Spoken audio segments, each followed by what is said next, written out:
Hoy hablé con Hernán Aedo, voluntario de cuidados paliativos. Comenzó trabajando de joven como dibujante para un diario, donde desarrolló un trabajo creativo en una época en donde el dibujo era a mano y sin computadoras ni inteligencia artificial. Nos cuenta cómo el trato entre personas cambió en su trabajo a raíz de las nuevas tecnologías y cómo esta experiencia despertó en él la necesidad de preservar esa conexión que surge de una charla sin pantallas de por medio. Si tuviera que definir a qué se dedica Hernán hoy en día, diría que es experto en escuchar. Seguramente, él no estaría de acuerdo con el término experto o profesional, porque como nos cuenta, la escucha es un ejercicio constante y sin fórmulas predeterminadas. De forma intuitiva o casual, Hernán encontró en el acompañamiento de personas en cuidados paliativos una vocación que se siente en el cuerpo. Además, integra grupos de escucha y silencio en la Fundación Vocación Humana. Entre otras cosas, Hernán comparte qué significa escuchar al cuerpo, la importancia del silencio interior en su búsqueda vocacional y las cosas que fue aprendiendo y que lo convocan en el acompañamiento a personas en fin de vida. Hernán es una persona con una profundidad emocional y vocacional enorme. A mí me hizo reflexionar mucho acerca del tipo de relación que se puede entablar con un paciente cuando se lo escucha. Fue un verdadero placer hablar con Hernán. Admiro su humildad y apertura. Me pone muy contento que haya gente así en el ámbito hospitalario acompañando pacientes que lo necesitan. Escúchala y decime qué te parece. Hernán, muchas gracias por estar. Gracias a Eh, ustedes. es un placer para nosotros tenerte acá. Vamos a arrancar preguntándote lo que le preguntamos a todos, que es si te acordás qué querías ser de grande. Me parece que en distintas edades fui queriendo distintas cosas. La que me acuerdo ahora es que en el primario quería ser astronauta, pero curiosamente no había astronautas entonces. Y ahora que me acuerdo pienso, ¿y por qué se me ocurriría a mí una cosa? ¿De dónde, de qué imaginación habré sacado eso? Pero teníamos un maestro que le gustaba enseñarnos de las estrellas y los planetas y el sol y todo eso. Se me ocurre que de ahí lo debo haber sacado. Más adelante, digamos en el secundario, pensaba en una vida solitaria.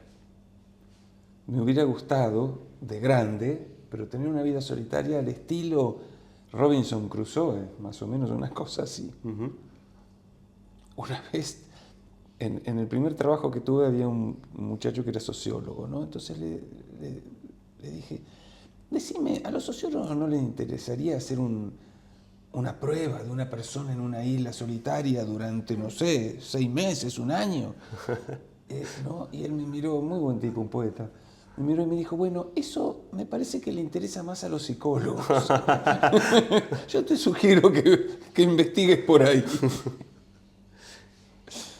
¿Y qué pensás que había en esas dos cosas que hoy en día todavía prevalece en vos? Bueno, ahora ya no espero ser astronauta. Me imagino. Espero no serlo incluso. Lo otro sí es como una tentación que la vida fue postergando en la medida en que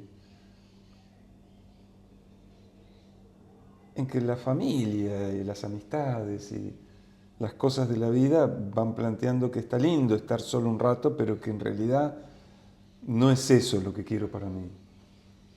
O no siempre, no todo el tiempo, ¿no? Perfecto. Y más tarde, pero ya mucho más tarde, digamos hace 20 y pico de años, eh, se me ocurrió que el acompañamiento era algo interesante, que estaba bueno ser acompañante y escucha, ¿no? Como parte depende de dónde uno lo mire. Pero eso me fui dando cuenta con el tiempo. Te voy a preguntar acerca del acompañamiento. ¿Podrías hacer un breve resumen de quizás en tus proyectos laborales y personales desde que eras o desde que sos joven hasta el día de hoy? em, ¿Cómo te fue llevando hasta el acompañamiento? ¿Qué fuiste haciendo y cómo llegaste a hacer lo que haces hoy? El, eh, Mi vida laboral fue bastante azarosa. No es que yo la fui buscando, se fueron dando las oportunidades, las circunstancias. De pronto una cuñada que era periodista, era fotógrafa periodista, me dijo, mirá, están buscando a alguien que sepa dibujar en tal diario, que entonces era un diario que se llamaba Esquí, que era un diario católico, cristiano, ¿no?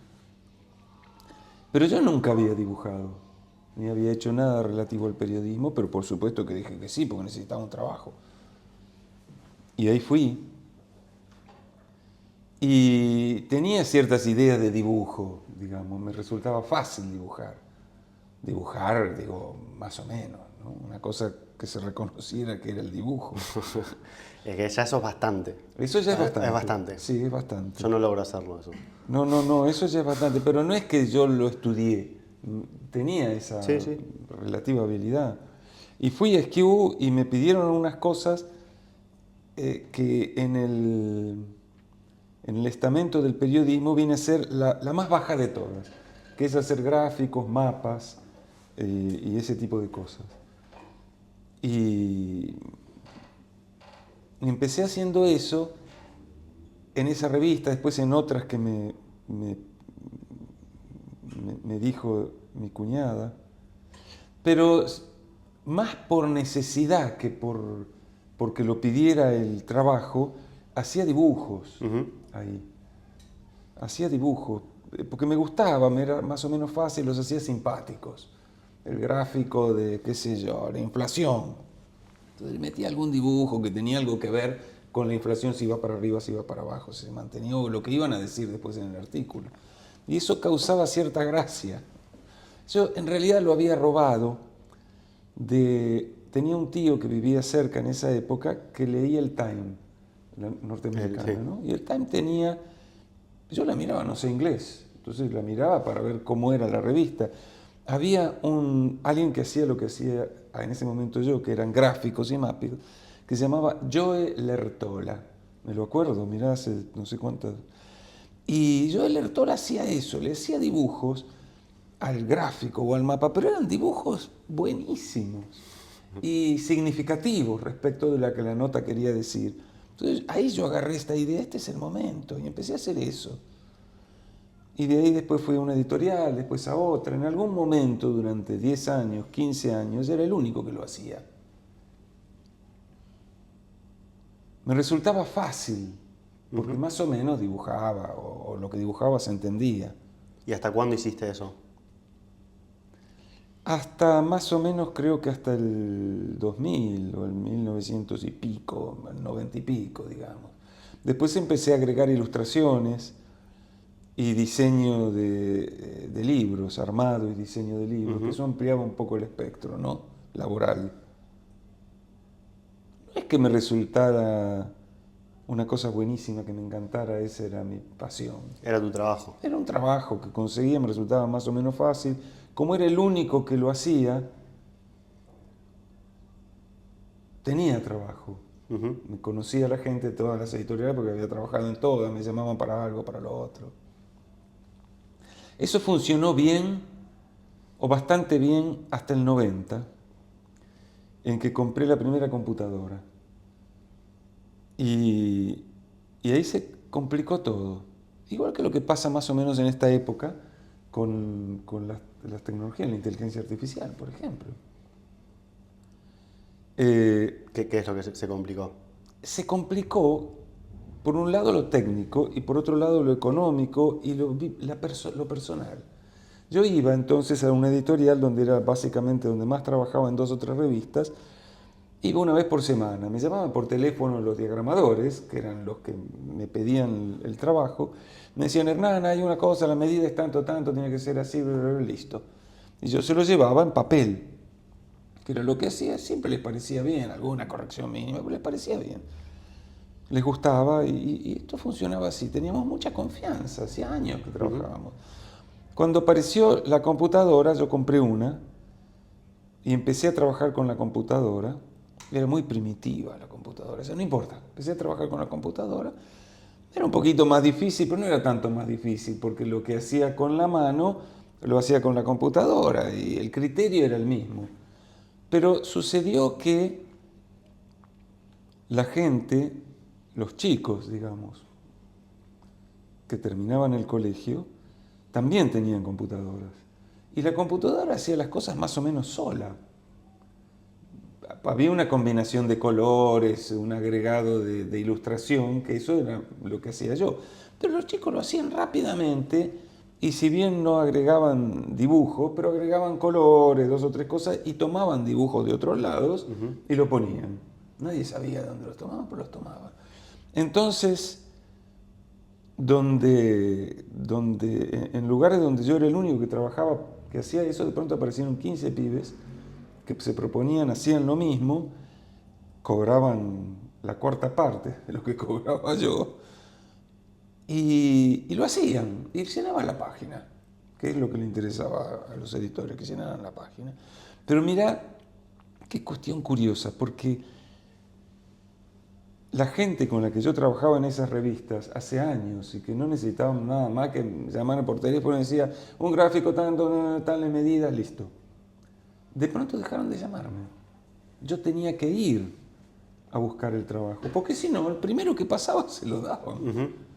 Pero eso fue muy frustrante para mí, porque, por un lado, por el aspecto económico, que lo tenía seguro y de pronto no era seguro, pero después porque había algo que se había modificado en las costumbres, en las relaciones entre las personas. Se había modificado, había cambiado. Me costó acostumbrarme a eso. ¿Qué había cambiado? Esa confianza de pasarme los trabajos de las revistas toda la semana, porque eran revistas semanales, y no necesitar más. Pero ahora no me los pasaban más. Tenía yo que ir a buscarlos. Iba, por supuesto. Sí. Y estaba bien. Fluía una cantidad menor, pero una cantidad de trabajo razonable. Pero la comunicación había cambiado. Ya no era la misma. Y la tecnología de la computadora, que es quizá elemental hoy en día, pero es efectiva. Entonces también estaba eso. No, poné los colores, poné estos colores que quedan lindos, esta Claro, combinación de colores. esa demanda porque ya Claro, existía ya esa tecnología. lo personal, que era el dibujo, la ilustración o lo que yo le pusiera, eso iba quedando en segundo plano. Entiendo. Hasta que prácticamente desapareció, porque la demanda era otra. ¿Y cuándo empezaste con el acompañamiento? Alrededor del 2000, yo sentí algo. Sentí una necesidad que me costaba poner en palabras. Creo que ese es el problema. Ese es mi problema, pero me parece que es un problema muy común, ¿no? Nos cuesta escuchar lo que el cuerpo nos pide. Nos cuesta escuchar eso. Las palabras, desde el año de vida más o menos, las palabras dicen lo que el cuerpo supuestamente pide. ¿Viste? Un pibe llora. Hasta el año llora. Y la madre distingue. Llora porque tiene frío, porque tiene hambre, porque le duele algo, porque no hizo caca, qué sé yo. La madre se da cuenta. El pibe llora. Pero no son iguales los llantos. Cuando empieza la palabra, cuando aprende a hablar, también sigue llorando y algunos lloramos toda la vida. Pero aparte de eso, la palabra sustituye la escucha del cuerpo. Y nosotros no escuchamos al cuerpo, salvo que queremos ir al baño, tenemos frío, sueño, esas cosas que se imponen, querramos o no se imponen. Pero no escuchamos lo que qué más nos está pidiendo el cuerpo. Ustedes, por ejemplo, que hacen este proyecto que me parece buenísimo, ¿cómo lo sintieron? ¿De dónde lo sintieron? ¿En qué parte del cuerpo lo sintieron? ¿Cuánto tardaron en darse cuenta? Esto me pide esto. Y vos en el año 2000 sentías eso que te pedía el cuerpo. Sentía que me pedía algo, no me daba bien cuenta qué era. ¿Y cómo apareció el acompañamiento en esa necesidad? En algún momento pensé, está bueno, no pensé en acompañamiento, pensé en escucha. Okay. Pensé en escuchar. Igual que con el dibujo, yo tenía una no digo una facilidad, pero una predisposición a escuchar. Esto tenía que ver con una dificultad. En general, las necesidades vienen de dificultades, ¿no? Cuando yo era chico, adolescente, no se me ocurría, no sé cómo es, no sé si era tímido o qué, pero no se me ocurría conversar con otras personas. Con compañeros, bueno, en el colegio es otra cosa, pero cuando salía con otros amigos, con chicas, era un problema para mí, porque no sabía de qué hablar. Entonces preguntaba, y las chicas siempre encontraban de qué hablar. Y yo preguntaba, al punto que en oportunidades, cuando iba a reuniones, cuando iba a encontrarme con una chica, que íbamos a estar 2 o 4, una cosa así, yo me hacía una listita de temas para conversar, me la hacía. Tenemos consejos de seducción ahora, algo inesperado en esta entrevista. Bueno, me hacía eso, te estoy hablando cuando tenía 16 años. Perfecto, perfecto. Me hacía, entonces cada tanto miraba y buscaba el tema. Como yo ahora. Claro, primero preguntaba. Cuando esta chica dejaba de hablar, bueno, ahí preguntaba. Y si no, sacaba algún tema. En una oportunidad, que me la acuerdo muy bien, en un departamento era ella, yo y había creo que una pareja más, también todos muy amigos. Se había hecho un silencio, no un silencio, sino que la otra pareja se había corrido a otros 2 sillones y nosotros estábamos acá. Y se me acabaron los temas. Uf. Se me acabaron los temas Y no había chat GPT en ese momento. no había nada. Como para preguntarle un rescate ahí. Hice algo que ni había pensado, jamás se me había ocurrido hacer, que fue darle un beso. Y todo se solucionó. Ya no hicieron falta más pensar en tema, ni hablar, ni nada. Perfecto. Pero yo no había pensado, no es que esa chica me produjera un encanto excepcional. Bueno, me veía con ella más que con otras personas. Y tenía ciertas facilidades de amistades con ella. Pero bueno, ¿de dónde saqué yo eso? De algún lugar del cuerpo salió. El cuerpo me pidió eso. Porque no era de la cabeza era hay que tener tema para conversar. Pero del cuerpo no era nada, o yo no registraba nada especial. Pero ahí estuvo. Bueno, y en este caso, yo mantenía de algún modo esa costumbre de preguntar, y no de hablar, sino de preguntar. La mantenía de mirar, la dificultad para conversar con las chicas me lleva a desarrollar la posibilidad de preguntar. Hablamos ahora, ¿no? En el 2000. Y pensé, la gente necesita hablar. Me di cuenta. Cuando iba a las editoriales a buscar laburo o a llevar laburo, esas cosas, te agarraba alguien, un diagramador, un periodista, alguien que yo conocía, y hablaba. Y hablaba, y hablaba, y hablaba, y hablaba. Y al principio pensaba, bueno, este muchacho es muy hablador, o esta chica es muy habladora. Y después me di cuenta, no, toda la gente necesita hablar. Pero es como respirar. Es necesario hablar. Como cuando el chico llora. Como cuando el chico llora. Es necesario hablar. Hay algo que funciona cuando uno habla. Igual que la conversación interior, que uno no quiere, ni maneja, ni sabe de qué se trata, ni sirve para nada. Esa también es necesaria. Esa también es necesaria porque hay algo que tiene que estar funcionando acá. Y uno se tiene que matar si quiere pasar un ratito sin pensar. Y generalmente no lo logra. Entonces pensé, la gente necesita hablar y ser escuchada. Entonces no sabía qué hacer. Pensé, bueno, voy a ir a algún hospital. No sé por qué pensé hospital en otro lugar. En La Guardia, donde hacen cola, la gente llega a hacer cola, me siento ahí, hago una pregunta, cualquier pregunta, y la gente se va a largar a hablar. Cosa que no hice, pero que era real. Funcionaba así. Un amigo me dijo, ¿por qué no vas al Hospital Tornú? Que hay un equipo de cuidados paliativos que funciona muy bien. Anda ahí, fíjate allá, preguntá.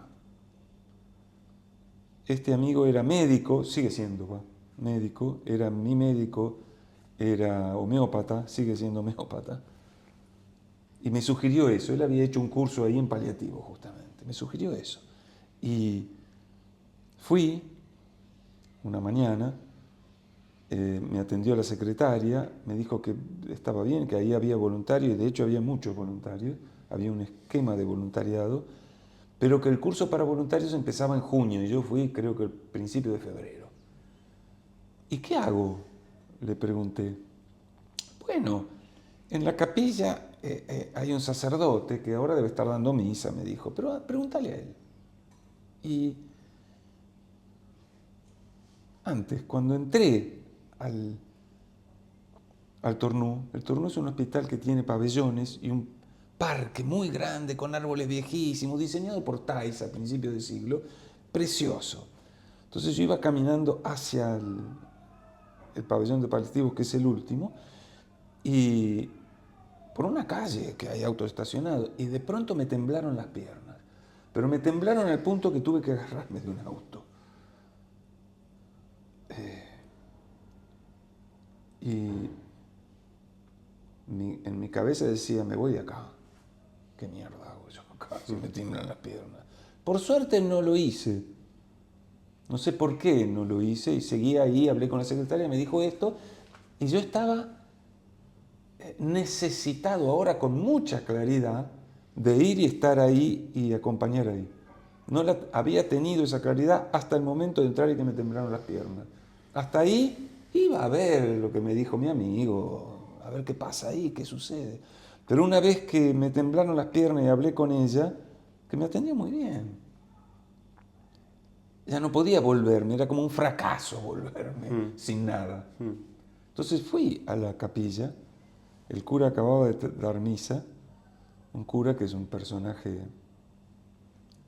digno del Papa Francisco, digamos, una cosa impresionante. Le dije, ¿puedo hablar un minuto con ustedes? Sí, claro, ¿no? Yo querría, le expliqué la situación, pero yo quiero acompañar ahora, no quiero esperar hasta junio. Y me dijo, espera un poquitito. Generoso, dijo, vení un poquito. El Generoso estaba con otras dos señoras, ¿no? Generoso era un hermano, no un sacerdote, sino un hermano, cuyo nombre era Generoso. No sé si era el nombre real de bautismo o si era el nombre que él había elegido. Sí. Muchas veces los hermanos cambian los nombres, ¿no? Y las hermanas también. Mira lo que quiere hacer este muchacho, llévalo con vos. Entonces fuimos con Generoso, yo lo iba. Entramos en los pabellones, subimos la escalera, fuimos por un lugar. Me asomaba a las puertas y había gente en la cama, acostados. Algunos daban la impresión, te miraban, otros estaban en situación catastrófica. Había gente que se ve que eran familiares, que estaban al lado, todo eso. Yo iba directamente y llegamos al final de ese pabellón y Generoso me presenta a un señor que estaba en la cama, que acababa de tener un ACV masivo, no sé cómo es el nombre técnico. Lo único que movía eran los ojos. Entonces el enfermero, curiosamente había un enfermero, siempre son enfermeras, me dijo, hablamos con Ángel, hacele preguntas que se respondan por sí y por no, y él te responde sí, haciendo así con los ojos, y no, haciendo así con los ojos. Bueno, y eso lo hacía, en ese momento no me animé a hacerlo yo, pero lo hacía Generoso, digamos, sí, que lo conocía desde que estuvo internado. El tipo no movía más nada que eso. Este muchacho Angelito, seguimos en contacto desde entonces. Ahora vive en Uruguay, hablamos todos los domingos a la noche. No es que mejoró mucho, Angelito, pero tampoco es que está bien. Qué nombres, en esa primera historia. Generoso, Angelito era un personaje. Angelito, ¿qué te gusta leer, Angelito? Mucho tiempo después, cuando ya hablaba. Capa y espada. Tráeme capa y espada. Y ahora está copado con cosas misteriosas, con los que hablan del futuro y del... ¿Qué es un voluntario? ¿Qué hace un voluntario de cuidados paliativos? Mirá, básicamente está al lado. Está al lado de la persona. Acompañar es eso, estar al lado. Mucho escuchar, poco hablar y ver qué hace falta en el momento. Estar ahí. A lo mejor hace falta nada. Te sentás al lado muchas veces. Mirás a los ojos y no hace falta más nada. A lo mejor esperan 15 minutos, a lo mejor esperan 2 horas, porque viste cómo es el sistema.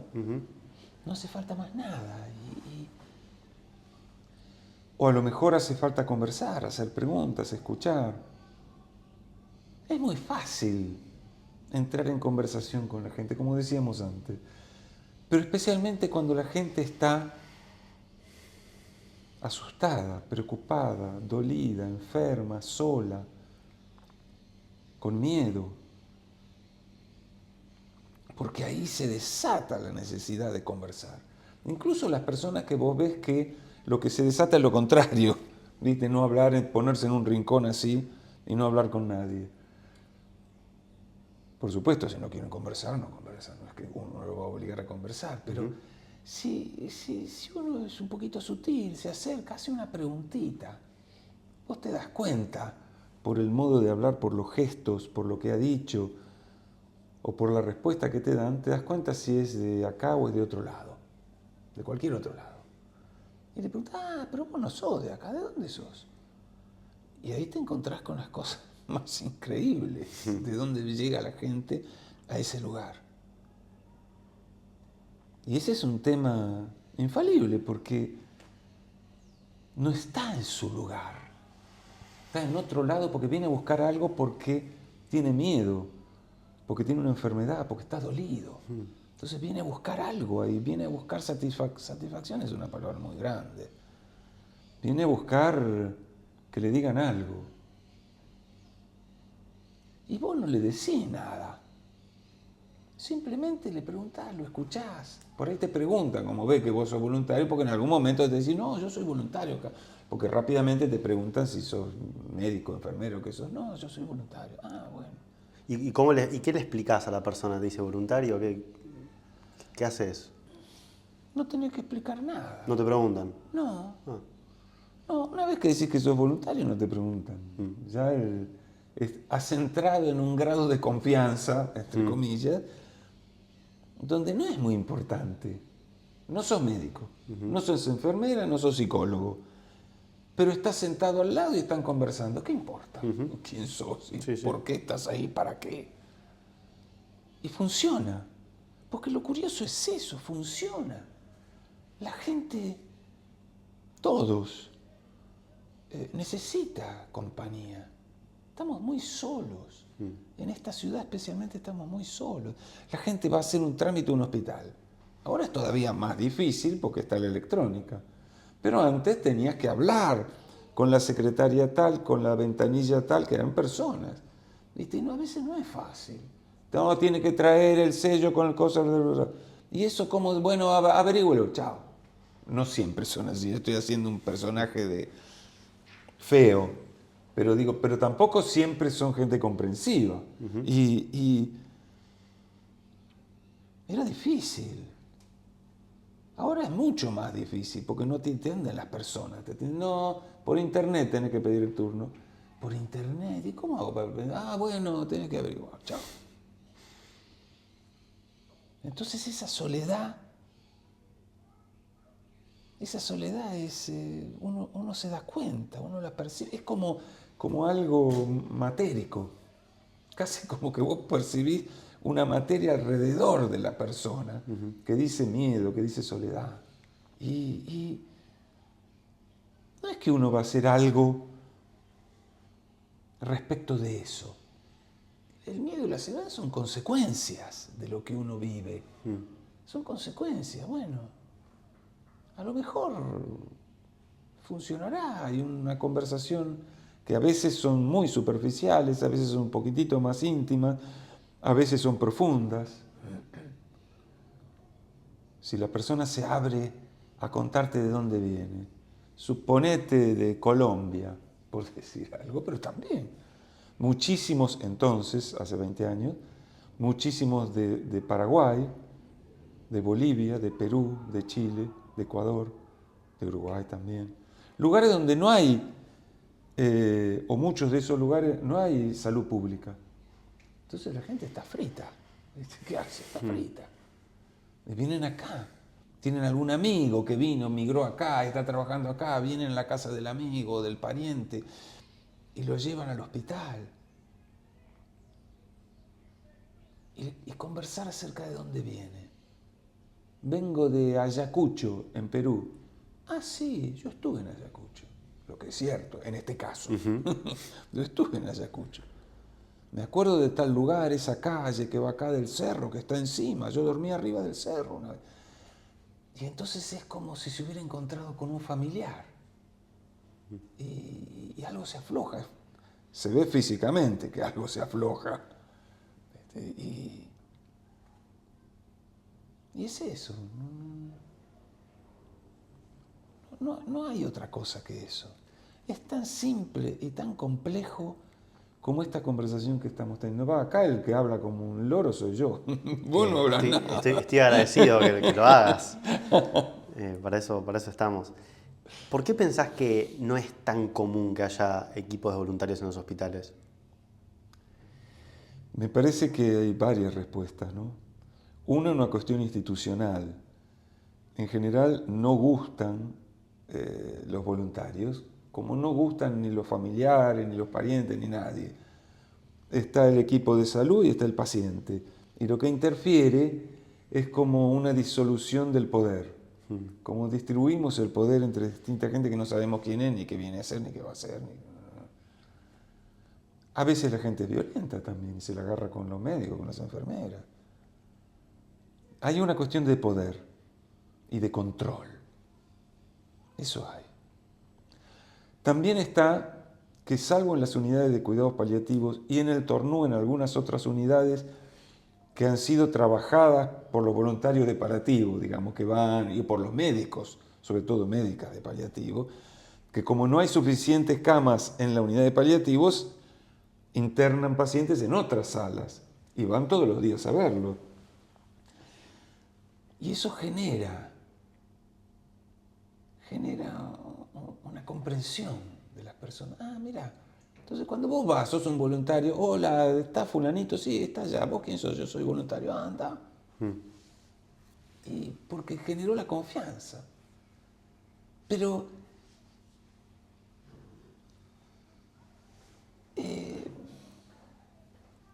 es una confianza que, por un lado, en las personas, en ese hospital de paliativo, y en otros hospitales también, donde hay voluntarios, también, son tal persona, tal persona, tal persona. Pero no siempre está claro, más bien casi nunca está claro, que la persona necesita compañía, que necesita alguien cerca, que lo acompañe, que lo escuche, que le tome la mano, que le hable. No, eso no parece estar dentro del libreto del equipo de salud. Y entonces, ¿y este qué viene a hacer acá? Y siempre está también el peligro de que el voluntario sea un gil y haga un escándalo. Bueno, eso también puede pasar.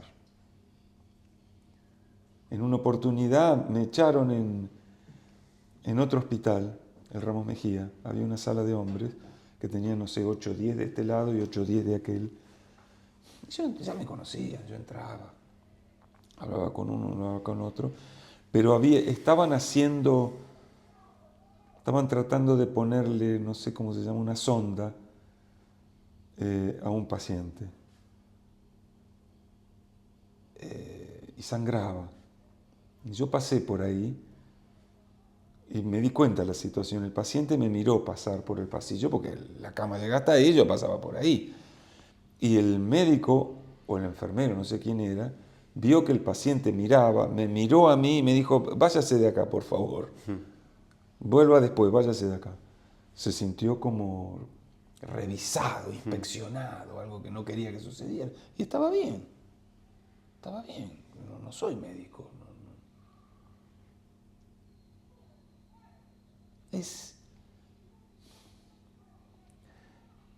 Voy al colectivo, ¿no? Y a esta altura del partido, bastantes veces me dan el asiento, cosa que yo agradezco mucho.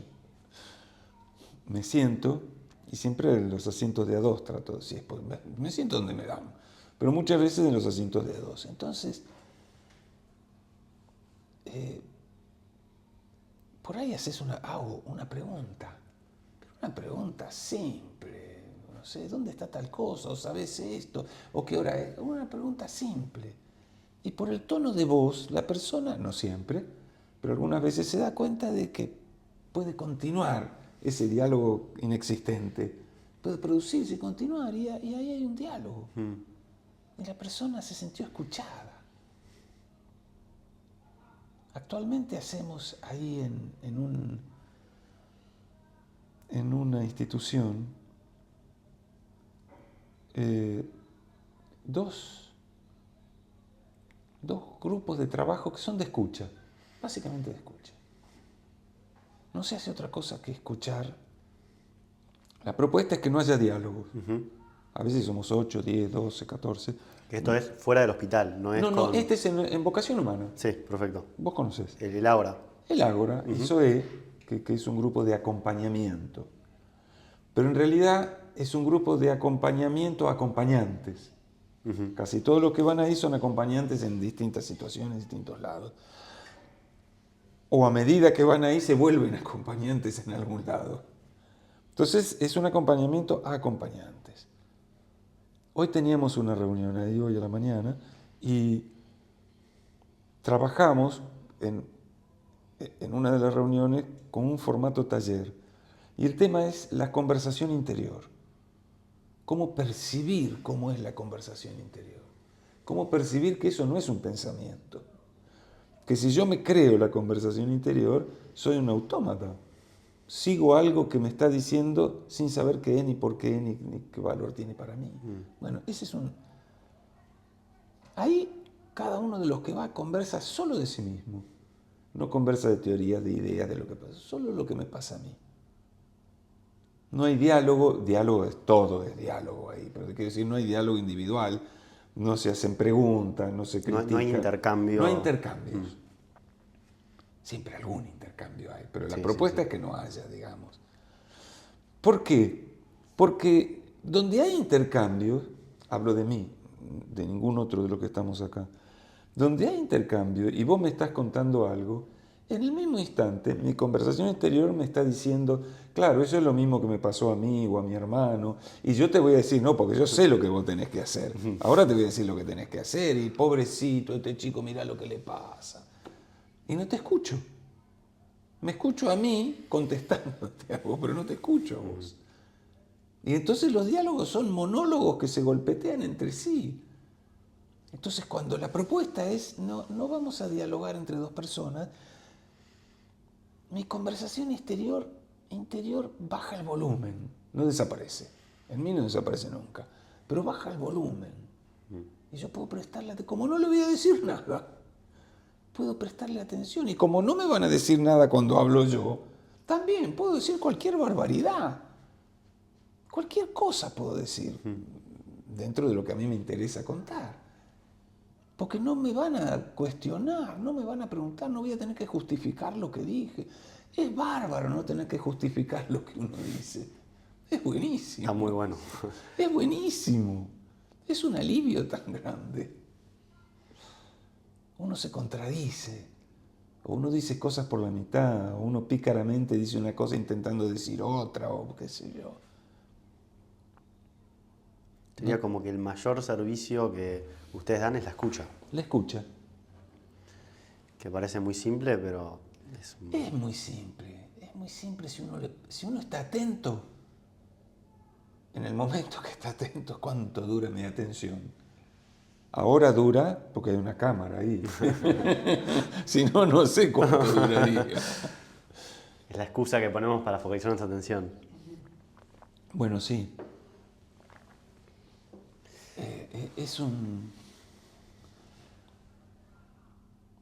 Es simplemente priorizar la escucha, priorizar lo que el otro está diciendo, interesarse por el otro, intentar ponerse en el lugar del otro. Esto que decimos siempre, Pero si uno no escucha, ¿cómo se va a poner en el lugar del otro? El otro le está contando cualquier cosa, lo que fuera que le esté pasando. Y las más de las veces uno critica. Pero esta es así porque tal cosa, porque hizo esto, porque no hizo esto, porque lo que fuera, uno critica. Y en el momento en que uno critica, se acabó la posibilidad de ponerse en el lugar del otro. Porque, bueno, uno lo critica, no le parece bien, no le gusta, lo que fuera. Pero si uno logra estar atento y dejar que pase la crítica que aparece siempre, uno puede percibir la piel, el sufrimiento, lo que le está pasando. Y a veces sucede que dices, claro, ¿cómo le va a pasar otra cosa si está sufriendo esto y esto y esto? Y uno se puede poner en el lugar, claro, le está pasando esto. Hay situaciones muy difíciles para ponerse en el lugar de otro, pero hay otras donde uno está en condiciones de hacerlo. Tiene que despojarse un poquito del ego. Pero eso, si uno escucha, realmente escucha al otro, el ego se enfraquece. Porque el otro está sufriendo ahí, lo que fuera. El otro está sufriendo algo. Y yo estoy escuchando eso. Me va a tocar.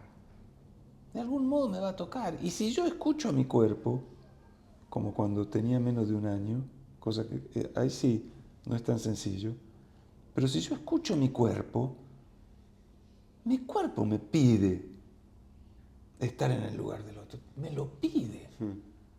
Porque hay un sufrimiento en el cuerpo mío que escucho el sufrimiento del otro. Los profesionales de la salud, quizá con razón, también son enseñados a mantener una distancia. Y es comprensible. Estar no sé cuántas horas por día escuchando sufrimientos y drama, pero al mismo tiempo eso juega en contra, ¿no?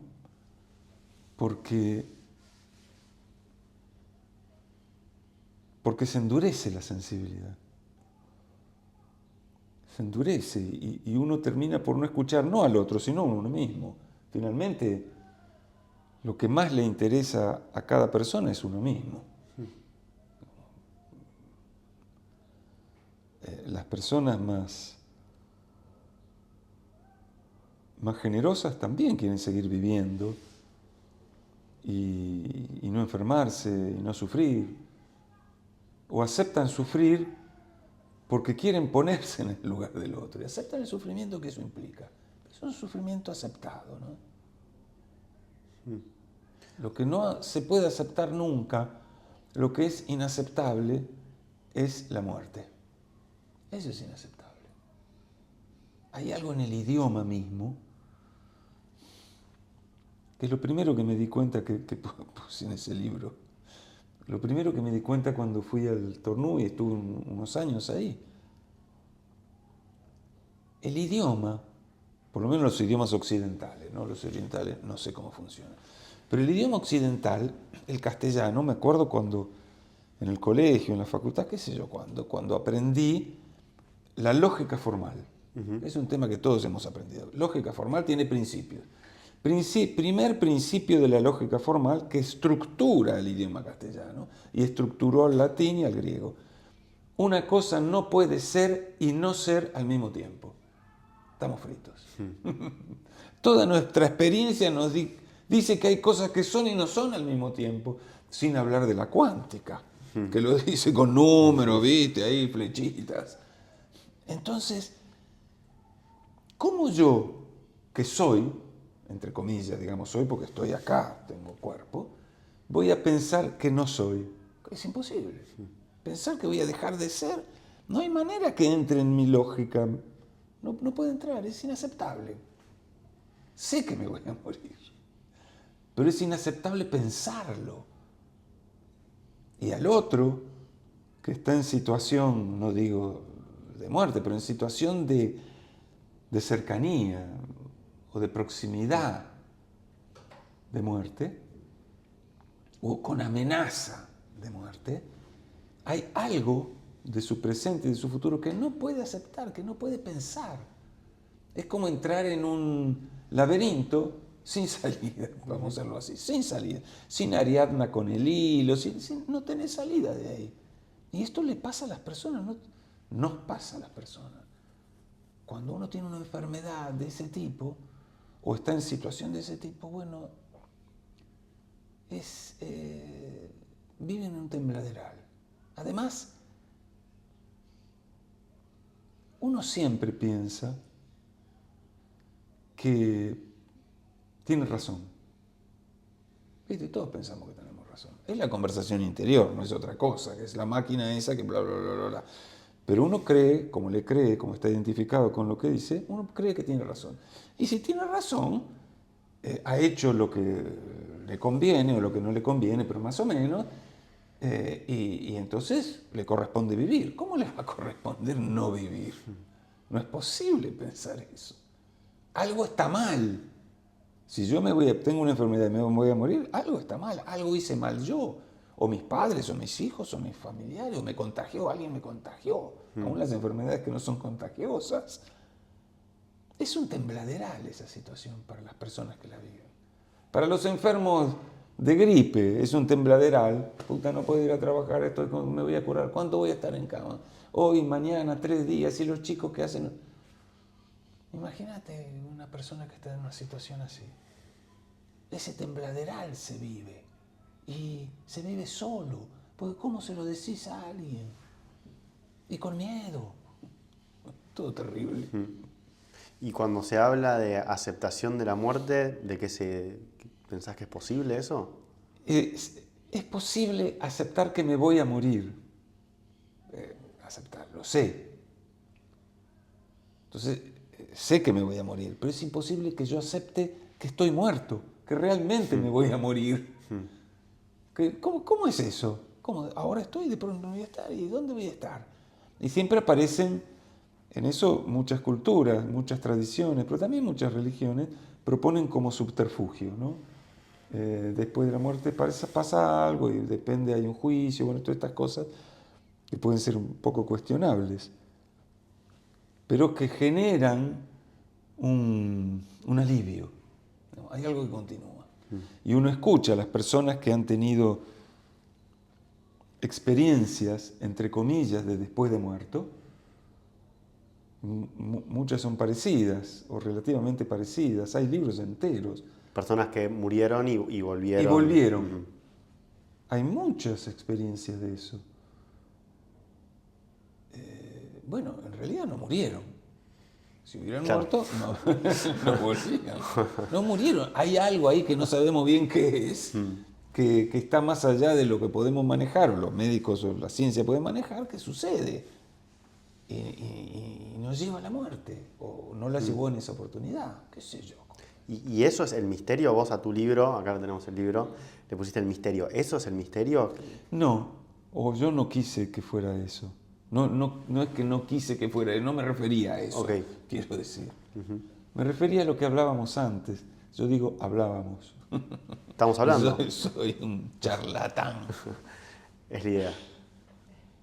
No, me refería a esto que estábamos hablando. Me acerco a una persona y se produce o no una comunicación. Y esa comunicación tiene un significado para mí y otro eventualmente para esta persona. Pero no es desapercibido, no es una cosa que pasó y no tiene ninguna importancia. Es algo que se estructura, que funciona. Si funcionan los nenitos, ¿viste? Lloran, la mamá los recoge, o el papá, o quien sea que esté cerca. ¿Viste? Lo recoge, le hace un poquitito, el chiquito se calma. Bueno, si necesita comer, dormir, todas esas cosas tienen su camino, pero si no, el chiquito a veces se siente solo. No está la mamá cerca, no está el papá cerca, está entre gente relativamente desconocida, se asusta. Y vos lo conocés, listo, ya está. Ese es el misterio. Porque a lo mejor los médicos, los psicólogos, los terapeutas entienden cómo es el mecanismo por el cual eso sucede. Puede ser, hay algo químico, físico en el cerebro, puede ser. Pero es un misterio. Como decíamos, en el colectivo, a veces hay personas que se sientan al lado que vos notás que tienen algo. Y conversás 10 minutos. ¿Cuánto tarda el viaje? 10 minutos, 15. Y algo pasó. Yo me doy cuenta que algo pasó. Cuando hablan conmigo, algo pasó. Voy a un cumpleaños, suponete el domingo, el cumpleaños de un hermano mío, en una casa muy chiquita donde éramos un montón. Mis hermanos, sus sobrinos y sus nietos. Los sobrinos, los hijos de mi hermano tienen la misma edad que mis hijos, se conocen desde que nacieron. Los conozco a ellos. Gente súper cercana y con los cuales me llevo bien, todos se llevan bien entre sí. Y estoy sentado en un lugar de la mesa, del otro lado están lejos, digamos, mis hermanos o las personas de mi edad, y yo estoy sentado del lado de los jóvenes y de los chiquitos que juegan, van, pasan por abajo de la pierna, todas esas cosas. Y en un momento, uno de los chiquitos, de los más chiquitos, se agarra de mi pierna y no sé qué le hago y me abraza. Yo digo, existo. Y 2 minutos después, el padre de ese chico me pregunta algo y yo le contesto y conversamos un poquito. Y yo, que los conozco desde antes que ellos nacieran, me siento reconocido. Es la situación más común de la vida, en mi vida. Me siento reconocido con eso. Me dirigieron la palabra. Pero, ¿cómo es eso? ¿Qué está sucediendo ahí? Y si es en este caso, donde hay 99,99% de probabilidades de que conversemos, en los casos donde eso no está, produce un algo interior, una alquimia, llamémoslo así, como habla Bernardo. Hay una alquimia que está sucediendo ahí. Hay algo que transporta, algo que está en este nivel, lo transporta a otro nivel. Puede durar segundos, qué sé yo, a lo mejor se vuelve estructural para esa persona. O a lo mejor es más o menos pasajero, pero hay algo que sucedió ahí. Yo creo que eso es el misterio. Yo trato de explicar qué es escuchar y el acompañamiento, pero también me doy cuenta que lo que puedo explicar es relativo. Por supuesto. Claro, es relativo, qué sé yo. El acompañamiento para vos es una manera de estar en contacto con ese misterio. Sí, es como entrar, como si hubiera un portal. Bueno, hagámoslo así, que es más literario, hagámoslo así. Hay un portal cerrado y de pronto por algún motivo vos abrís el portal. Así te asomás, está oscuro. Y vos decís, está oscuro, y de pronto metés la mano, no hay nada, o sea que podés hacer, y entrás. Y de pronto ahí hay luz, ahí hay gente, ahí hay recuerdos, ahí hay emociones, ahí hay vínculos. Y después salís de ahí. Pero ese momento lo viviste. Es misterioso. Me acuerdo en tu libro, vos decís como que los voluntarios contrabandean el misterio al hospital. Sí, si se enteran las autoridades, ¿viste? Ahora últimamente se está limitando toda la actividad de voluntarios en varios lados, porque todo se vuelve un poco tecnológico, la tecnología fría, y bueno, no importa. Sí, contrabandeamos ese misterio, porque en realidad el misterio, digamos, la escucha produce algo misterioso. Pero en realidad el misterio, si se quiere, u otro portal del misterio, es que una persona, porque sí, sin ninguna intención, sin ningún objetivo, esté dedicándole un tiempo a otra persona. Eso es un misterio. ¿Por qué alguien va a hacer eso? La persona lo percibe. No hablamos de eso, hablamos de lo que fuera, de fútbol. Había un paciente ahí, que había sido colectivero y que su tema en la vida era el tango. A mí me gusta el tango también. Entonces hablaba, pero mi conocimiento de tango era escaso. Pero hablábamos, yo le tomaba, bueno, pero y tal, te gusta tal. Y un día me acordé que había un cantor de tango que seguramente él no conocía. Y que ese cantor de tango tenía varios temas clásicos, pero había uno extraordinario, que se llama Los cosos de al lado. Es un tema extraordinario. Volvió la pebeta que un día se fuera cuando no tenía 15 primaveras. Trajo un pebete y lo han bautizado, por eso bailan los cosos de al lado. ¡Oh, por el amor de Dios! Le dije, vos no conocés a Gardel, ¿no? A Gardel, me dijo. No, a Gardel. No, no lo conozco. Bueno, yo mañana te traigo un CD de él, porque le habían prestado un pasacassette. Y al día siguiente me esperaba. Porque cómo iba a ser que yo conociera Que a no alguien. conocía un... Uno, vete. Y además que había grabado un CD. Lo traje y les puse este. Que es la música es extraordinaria. Él lo canta. Tiene una voz chiquita, este Gardel. Murió, pobrecito. Tenía una voz chiquita, pero muy entonada. Y por momentos hablaba en vez de cantar porque le iba así. Lo escuchó y se emocionó tanto. Se emocionó tanto. Yo pensé, ahí está, este es el misterio. Es esto, se emocionó con el tema que más le interesa. O de fútbol. ¿Qué sé yo? No hay tema superficial. No hay tema superficial. Con algunos hablamos de fútbol. Y por ahí escuchan el partido del domingo, lo ven por televisión cuando están internados, o cuando vienen, porque van y vienen al consultorio, vieron el partido. Y entonces hablamos del partido y cómo cuenta cómo fue el partido.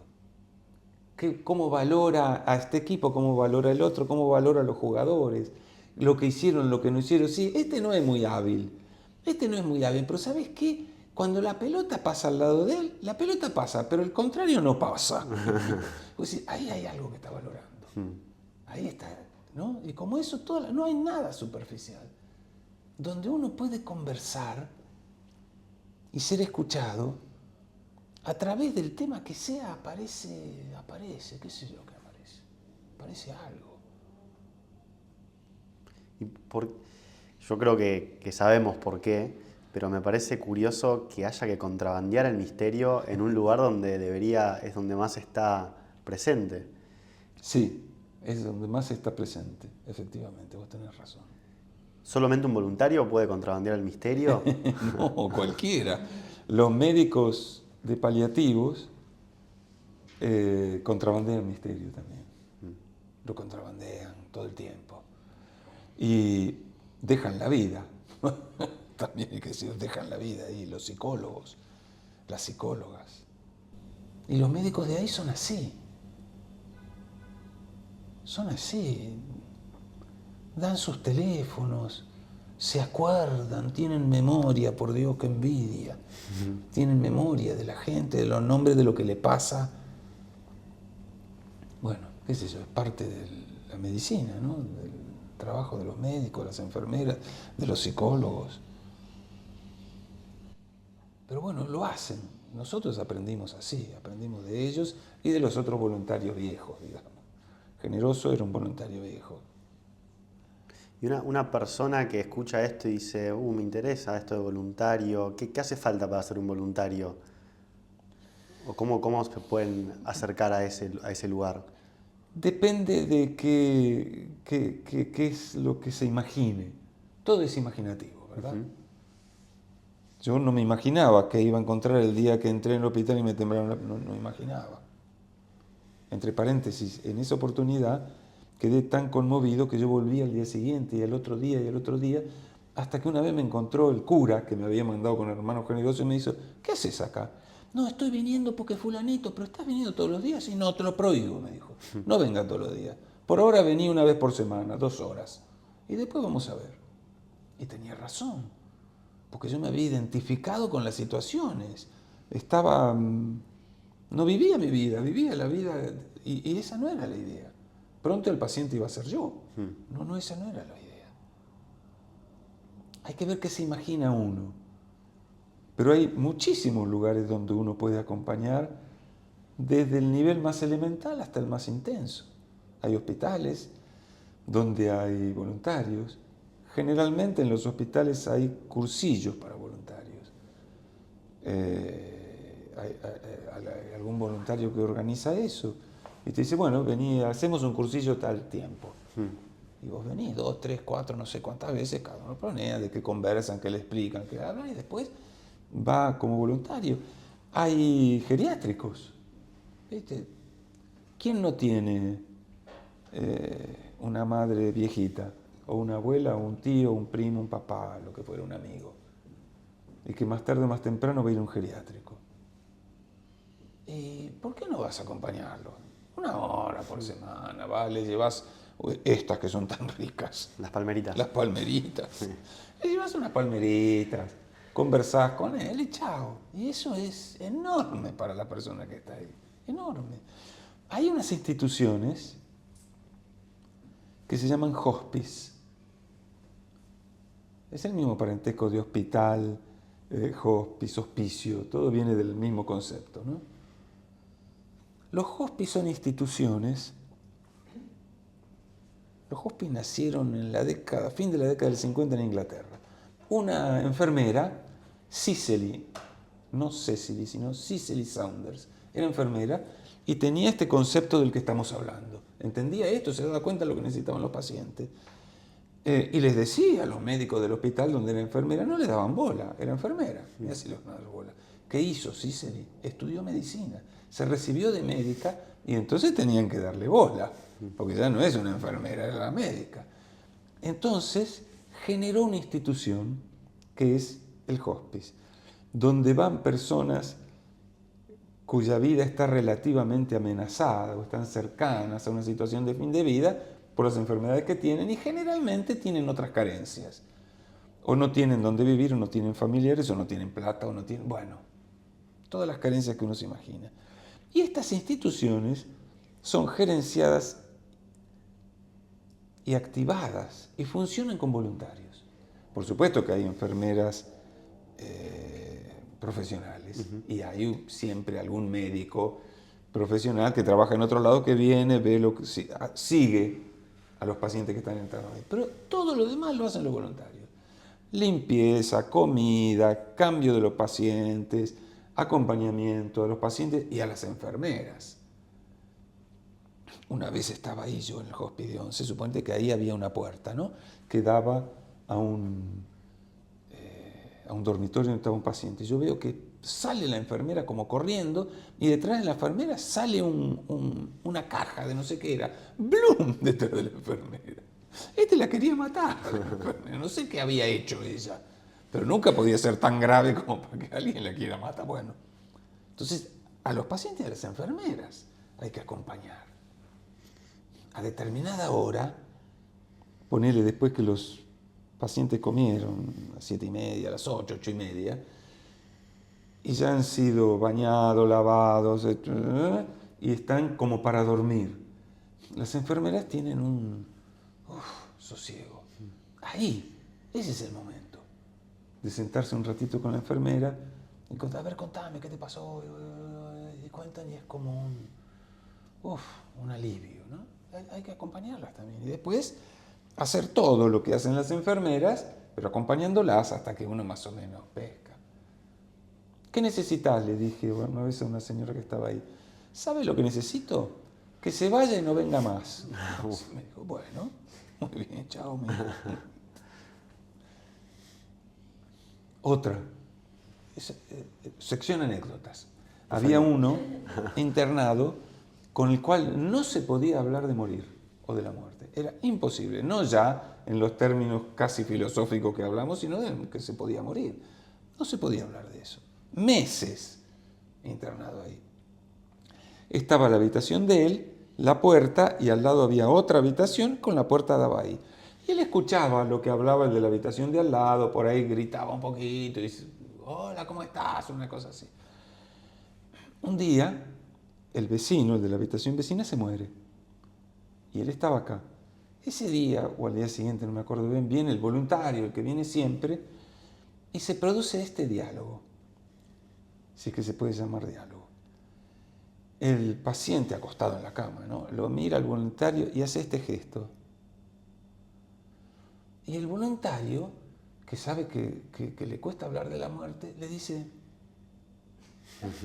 Y el paciente dice, bueno, nada más. Pero se abrió una puerta. A partir de ahí se abrió una puerta. Era algo que era posible, digamos, no estaba vedado, era posible. Bueno, esas cosas hacen los voluntarios. Los hospices son bárbaros.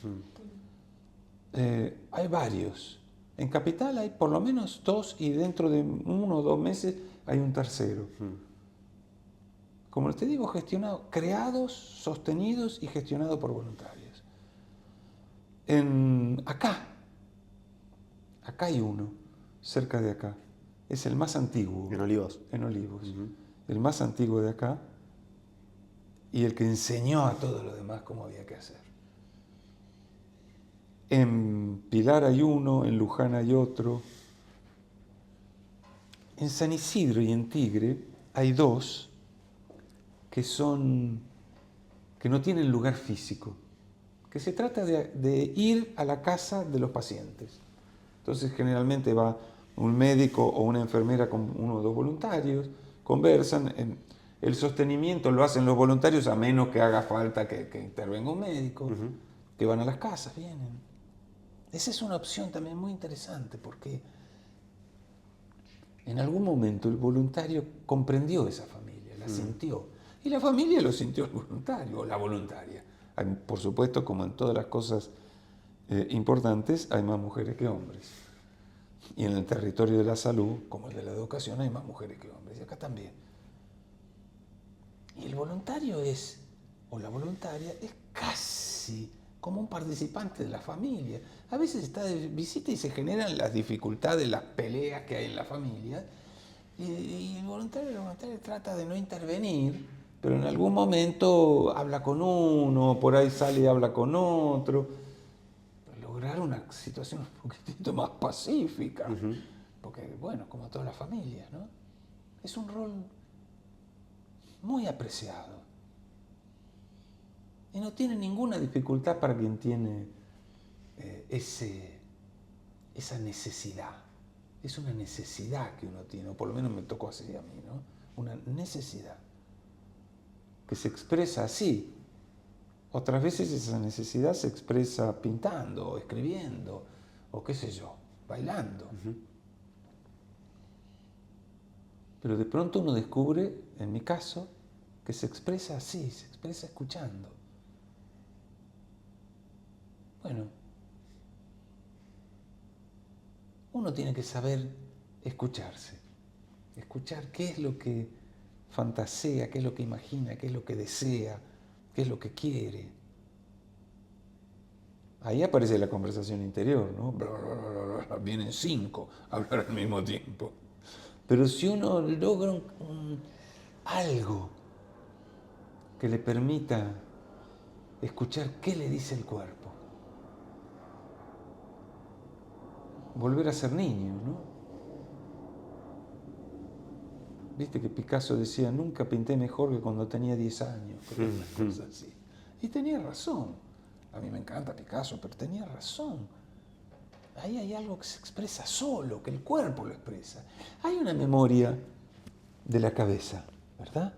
Y si se quiere un poco también del corazón, pero pasa que como la cabeza es tan potente y tiene el lenguaje, que es la herramienta que abre todo, las cosas pasan por la cabeza.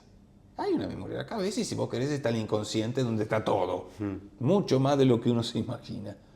Pero también hay una memoria corporal, que es propia, es mía, pero también, como en el inconsciente, es una memoria de mi familia. Es una memoria de mi linaje, es una memoria de mi raza, es una memoria de la humanidad. Ahí está, en esa biblioteca está guardado los ¿cómo se llaman? Los que no eran de nuestra... Los anteriores. Los ancestros. Nuestros ancestros. No, estoy hablando de hace 1.000.000 de años. También eso está guardado ahí, porque no se pierde. Así como las cenizas o los huesos transformados en polvo de los hombres que vivieron hace 1.000.000 de años no desaparecieron, porque no es que la Tierra sea chica, siguen estando.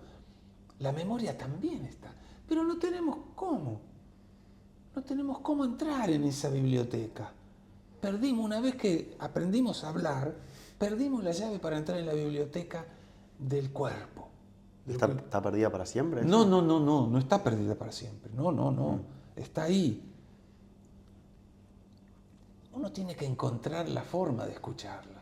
Viste que, por ejemplo, la meditación no es algo que funcione conmigo con mucha facilidad, pero a veces funciona conmigo, a veces. Pero en algunas oportunidades yo he sentido que estaba sucediéndome algo que yo sentía. Después otra cosa es el tránsito a la palabra, porque el tránsito a la palabra borra el 95%. Pero si uno logra mantener esa necesidad que el cuerpo está transmitiéndome, que a lo mejor es mía, pero a lo mejor es de mi padre, o andás a saber de quién. Yo he descubierto en mí necesidades de mi padre, que no eran mías, o de mi madre. Medio inexplicables, ¿no?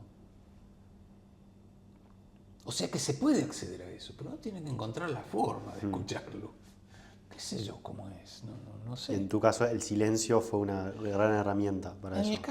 En mi caso, un poco el silencio, un poco la escucha, un poco por ahí dibujar, que me gusta dibujar, o escribir más poesía que otra cosa. Me permite lo que yo creo que es escuchar a mi cuerpo. A lo mejor estoy diciendo una huevada grande como una casa, y eso no es escuchar a mi cuerpo, pero bueno, qué sé yo, me lo figuro así. Solamente vos lo vas a saber eso. Solamente yo lo voy a saber, exactamente.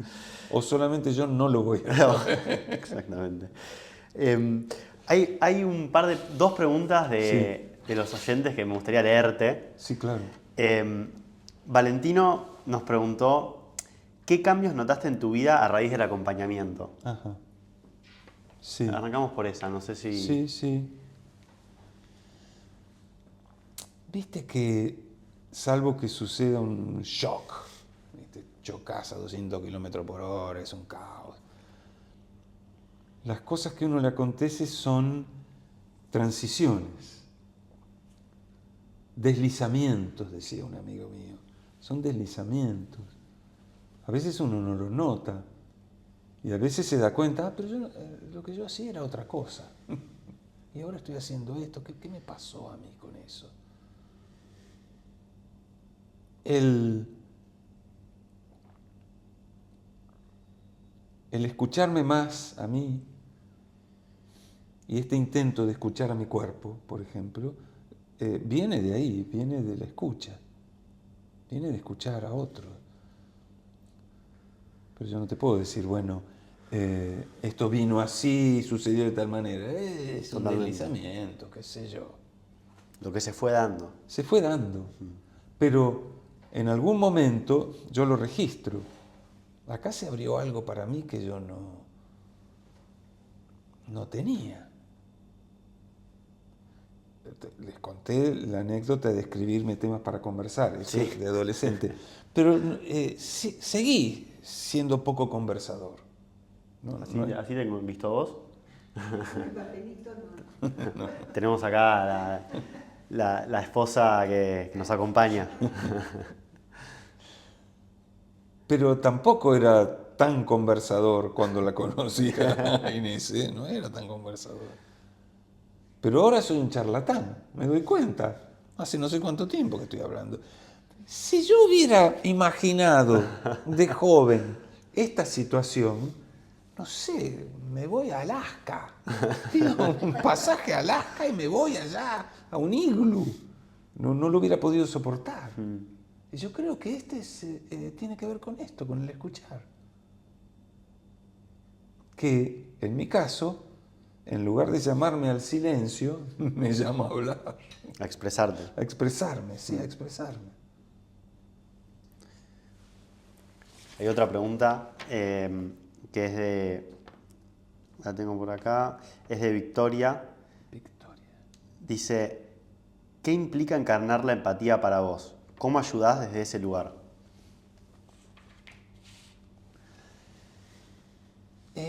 Lo que pasa es que la empatía es un concepto, ¿no?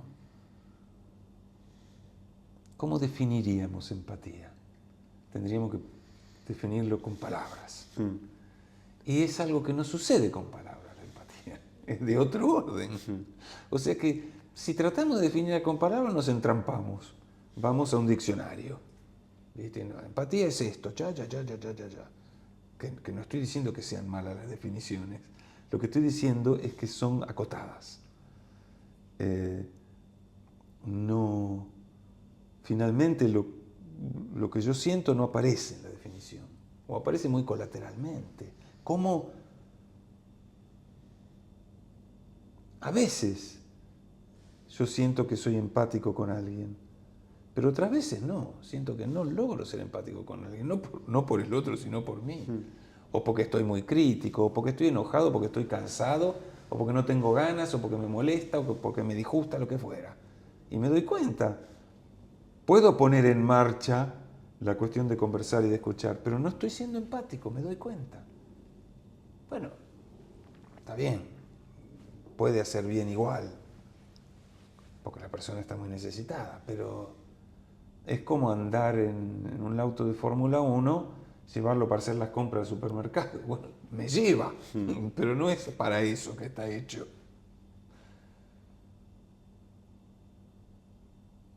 Uno lo nota, uno se da cuenta. Y a veces los otros se dan cuenta también. Y no hace falta mucho más que eso. Todo lo demás es para los que escriben libros. Y voy a hacerte una pregunta que la pregunta a mí se me había ocurrido desde un lado, pero en la conversación la voy a llevar por su inversa. Iba a preguntar qué es un buen vivir, pero voy a reformular la pregunta y preguntarte si existe un buen morir. Yo creo que existe un buen morir para cada uno. No que hay un buen morir que si yo me aproximo es lo mejor que me puede pasar. No, cada uno tiene su historia, nació de una manera, vivió de una manera y va a morir de alguna manera. Para algunos puede ser ideal. Mira, ahí, en el hospital, qué sé yo, ha muerto mucha gente cuando nosotros vamos de voluntarios. Algunas personas mueren muy enojadas. Muy enojadas. Y por ahí uno piensa entre nosotros, entre los voluntarios, conversamos, sí, está muy enojada porque le pasa esto, a mí me dijo esto, a mí esto, otro, o con las enfermeras, que son las que más contacto tienen con los pacientes, ¿no? Y por ahí uno piensa, bueno, pero a lo mejor necesita morirse enojado. ¿Viste? Como si dijera, necesita matar a alguien para morirse en paz. Necesita morirse enojada porque andás a saber qué vida tuvo, qué sufrimientos. Y andás a saber si a lo mejor no se enojó o no pudo enojarse y de pronto ahora se enoja. Hay gente que se enoja con Dios, putea a Dios.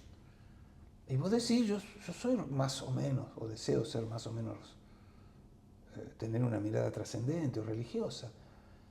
Y sí, putealo porque es un guacho. Y está bien, necesita eso. Y si necesita eso, no es... Cuando los profesionales no tienen mucha sensibilidad, ven un síntoma.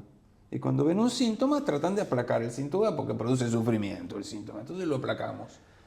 Pero también estamos aplacando todo lo otro. A lo mejor es necesario porque el tipo está sufriendo mucho y bueno, hay que paliar el síntoma. Pero otras veces, como en estos casos que tenemos, ¿cómo muere una persona? ¿Qué sé yo? Cada uno tiene el suyo. Hay una pregunta que, bueno, vamos a hacer ya cerrando la entrevista, que es, ¿dónde te ves en 10 años?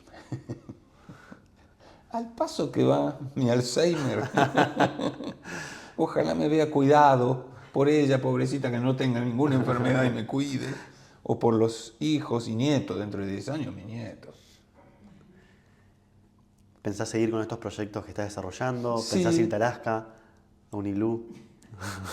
No, eso ya no está en mi horizonte. No está, no porque piense que era una mala idea, sino porque ahora no sobrevivo. Si tengo la posibilidad física y mental, Me encantaría seguir haciendo lo mismo.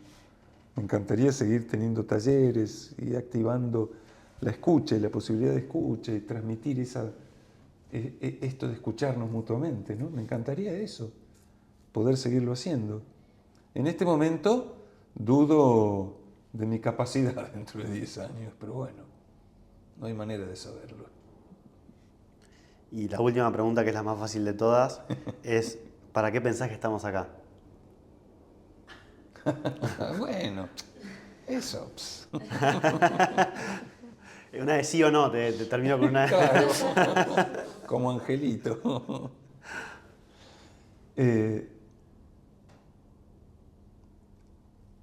No tengo idea de para qué estamos acá, pero tengo esperanza. No esperanza de algo concreto. No es una esperanza de tipo religioso, una esperanza de tipo trascendente, una esperanza de algún día comprender, este era el sentido de mi vida. No, tengo esperanza en un sentido muy interior, muy interior. Pero no sé para qué estamos acá. Incluso hay mal en el mundo, hay mal. Y yo deseo que haya menos mal, por una cuestión de sentido común. Pero también me doy cuenta que el mal es inherente al mundo. El mal está en el mundo es así. Los átomos de la piel son así, ¿viste? Uno roda por un lado, otro para el otro, no se mezclan, no se chocan, ¿no? ¿Qué sé yo? Este mundo fue diseñado así. No sé, yo deseo que haya menos mal y más bien, pero lo que yo creo que es bien, o lo que he creído que es bien en otras épocas, muchas veces me he equivocado de una manera tan espantosa. Uf. Así que no sé para qué estamos, pero tengo esa esperanza. Creo que eso es. Si dijera quién soy, diría, bueno, yo soy alguien con esperanza. Lo cual no sé qué significa. Pero lo sentís así. Sí, lo siento así. Sí. Muchas gracias por esta entrevista, por esta conversación. Gracias a vos, gracias a ustedes. Me encantó que habláramos de esto y Gracias. sentirme escuchado. Te escuchamos atentamente. ¿Tocaba algún retribuir, ¿no? Por parte de la sociedad a alguien que escucha? Bueno, muchas gracias. Bueno, gracias a ustedes. Muchas gracias por escuchar, espero que lo hayan disfrutado mucho. Los invito a seguirnos en nuestras redes. Tenemos un Instagram que se llama Ser de Grandes. Ahí vamos a poner las novedades con respecto a charlas próximas y también los highlights de esta entrevista. Y es una invitación también a ustedes a que si quieren comunicarse con nosotros por ahí, pueden hacerlo. Nosotros vamos a responder los mensajes. Y si durante la entrevista pensaste alguna pregunta o algo que te hubiera gustado saber que yo no le pregunté a Alejo o un tema que no charlamos, también nos podés escribir y nosotros tenemos su contacto, le podemos preguntar y podemos subirlo por ahí para generar un intercambio más fluido con ustedes. Muchas gracias.